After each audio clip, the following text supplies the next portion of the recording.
Hey there, and welcome. Today we're jumping into a topic that might seem like basic grammar, but it's actually one of the most powerful ways to really understand German culture. I'm talking about personal pronouns. And I know what you're thinking, grammar, ugh, but trust me, forget the dry charts for a second, because we're going to treat these little words as your personal guide for navigating social situations in Germany. All right, let's get into it. Yeah, this is the perfect way to think about it. In German, the pronoun you choose tells everybody exactly where you stand in relation to them. It's a signal for respect, for friendship, for formality. Get it right, and you're navigating like a local. Get it wrong, and, well, let's just say your social GPS might send you right off a cliff of awkwardness. So, what are we even talking about here?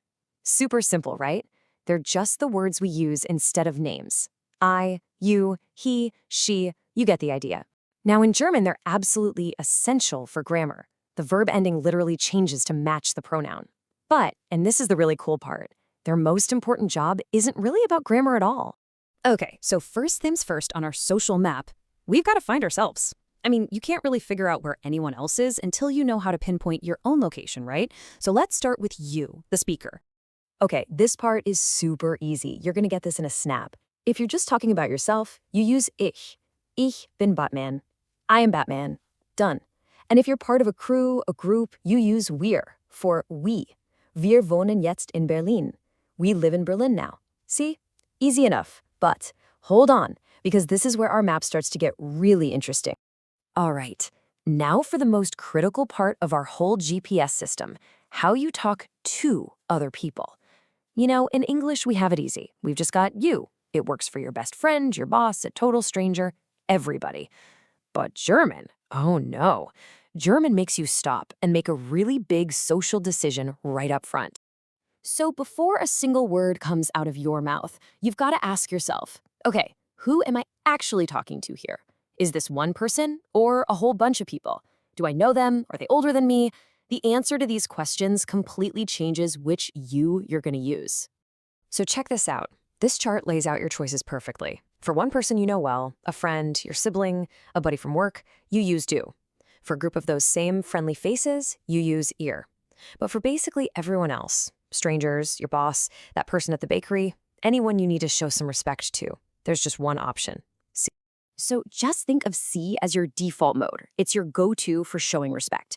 And you'll notice it's always capitalized. That's not a mistake. It's like a visual cue screaming, hey, this is important. It's the standard for business, for talking with officials, or really when you're speaking to anyone you've just met. So here it is, the golden rule. If you remember nothing else, remember this. When in doubt, just use Sie. Seriously. Using do with someone you don't know can come off as rude, but using Sie is always the safe bet. It's way better to be a little too formal than not formal enough. If they want to be more casual, they'll offer the do to you. Just let them make the first move. Simple as that. Okay, so we found ourselves on the map, and we've figured out how to talk to the person right in front of us. Now, let's fill in the rest of the map. What about talking about people who aren't even in the conversation? This should feel a little more familiar, kind of like what we're used to in English. Er is he, sie is she, es is it, and sie, notice that lowercase s is they. Pretty straightforward, right? Er heißt Martin, he is named Martin. Sie kommen aus London, they come from London. But, hang on a second, did you spot it? We've got a word in there that looks very familiar. And yep, this right here is a huge tripwire for anyone learning German. The one with the little SIE can mean she or they. You figure it out from the verb, no big deal. But the one with the capital S, that C is always, 100% of the time, the formal you. That capital letter is basically your flashing neon sign for respect. You can't miss it. Okay, awesome. We have all our social coordinates locked in. So now, let's see how these little words actually steer the ship when you're building a German sentence. Think of the pronoun as the starting point for your whole journey. Okay, for a basic everyday statement, the pronoun is usually the star of the show, right up at the front. Ich gehe nach Hause. I am going home. You've got your subject, your verb, and the rest. It's a nice, clear, direct path. Easy. But what if you want to ask a simple yes or no question?